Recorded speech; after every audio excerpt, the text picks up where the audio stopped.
I want to discuss this because it's important. I don't know how many times I have to tell you that these people hate you, man. You are dealing with deranged lunatics that are spiteful and that hate you. And they're the aggressors here. So anything you do is in response for the most part. They're the aggressors.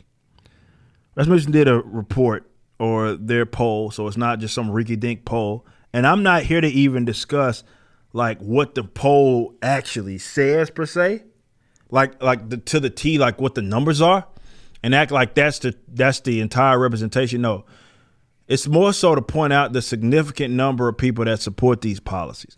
So as they kind of say, while many voters have become skeptical toward the federal government's response to the COVID-19 pandemic, a majority of Democrats embrace restrictive policies, including punitive measures against those who haven't gotten a COVID-19 vaccine. A New Harlan Institute Rasmussen report, National Telephone Online survey finds that 48% of voters favor Joe Biden's plan to impose the COVID-19 vaccine mandate on employees of large companies and government agencies. That includes 33% who strongly favor the mandate and 48% who are opposed to Biden's vaccine mandate, including 40% who strongly oppose the mandate.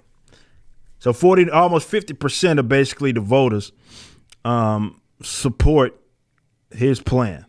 Voters are similarly divided over the federal government's COVID-19 expert, Dr. Anthony Fauci. 45% view him favorably, including 28% very favorably, while 48% have an unfavorable, which is surprising.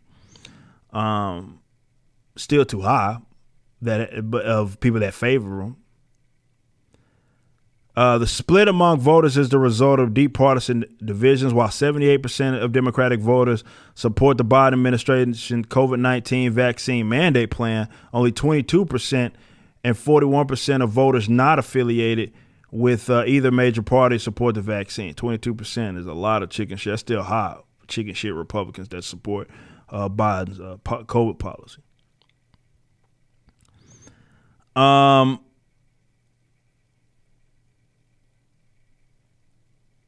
Let me see if I can find the actual, because I did end up getting this. It may be right here.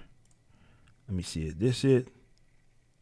No, that's the wording of the questions. Here it is. Here it is. So you can see some of the breakdown here. And look at some of these questions and look at these percentages. Do you favor... no, we already read that. There's some like dark ones, man. Would you favor, somewhat oppose, or strongly oppose a proposal for federal or state governments to fine people who chose not to get the vaccine? So right here, you see that there's 21% of them strongly favor it, 13 somewhat favor, while the other 8% say that it's not true. So you turn an upward of 34% who would support you being fucking fined, in some way support you being fined by the government just for not having the vaccine. And here's another one that says the same beginning rhetoric, but on a proposal to limit the spread of a coronavirus vaccine of the coronavirus by having federal or state governments require that citizens remain confined to their homes at all times except for emergency. So basically imprisoned in your homes, and you're seeing 18% strongly favor, 16% somewhat favor. Another one says limiting the spread of coronavirus vaccine by having them require citizens to live in designated facilities. 26% said that they would support that, putting you in a basically a concentration camp effectively. And then you have people that that strongly it just says which one is this one? State governments to fine or imprison individuals who publicly question the efficiency.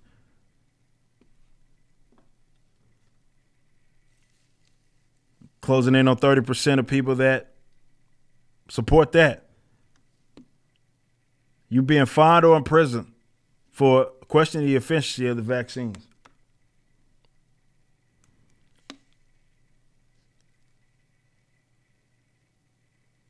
Says, would you basically support, basically requiring unvaccinated citizens to use a smartphone or app or wearable device that tracks unvaccinated people to ensure that they're quarantined? And this was one that said, talked about basically people refusing to take the vaccine if you support, and this was the lowest of them, to be fair, support people taking their children away from you in the event that you don't get the vaccine. Now, let's be fair here. There are some of these dark ones of people that strongly oppose and somewhat oppose some of these concepts. However, you're talking roughly 30. And I mean, when it comes to supporting Biden's plan, I mean, it's a big, it's almost 50, right? Yeah, the people that support that. But some of these dark ones, you're still talking 30% of these people roughly that support this in some capacity. That's a high number.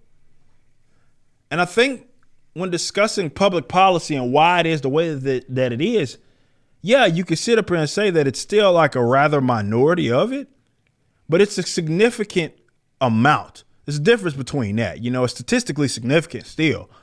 It's not like the infected fatality rate of COVID-19.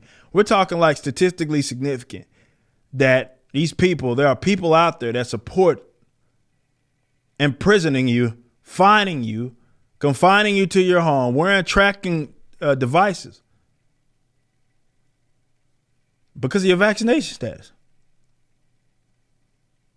These people are fucking even. This is why I just say that you don't owe these people the benefit of the doubt. You don't. These people hate you, man.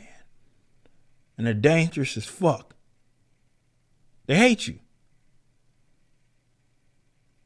You got to act accordingly. You just listened to a clip from my podcast, For Canon's Sake, which is live throughout the week at 12 p.m. Central on youtube.com/YoungRipper59 and odyssey.com/@YoungRipper59. Be sure to check out my website, ericdjuly.com, so you can stay up to date with everything it is that I'm doing. You can also become a member and get access to a bunch of cool perks and exclusive content, which includes a social media hub where you can interact with myself and other members. It even has an app that you can get, which is now live in the Google and Apple stores.